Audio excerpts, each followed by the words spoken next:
Bonjour, alors comment est-ce qu'on peut détecter un seul grain de lumière, un seul photon? Pour vous donner un ordre de grandeur, une ampoule normale, ça émet 100 milliards de photons par seconde.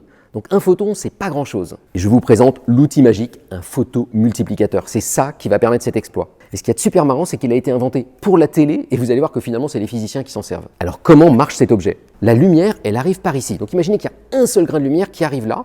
Il va taper ici sur un petit bout de métal et ça va le transformer en électron. Ça s'appelle l'effet photoélectrique, il porte bien son nom. L'électron arrive ici et par ce qu'on appelle l'émission secondaire, il va taper et ça va arracher d'autres électrons. Chaque autre électron repart, en arrache d'autres, puis d'autres. On appelle ça une avalanche à électrons. À la fin, vous avez 100 millions d'électrons. Et ces électrons, vous les détectez, vous ramenez ça ici et vous mesurez votre photon.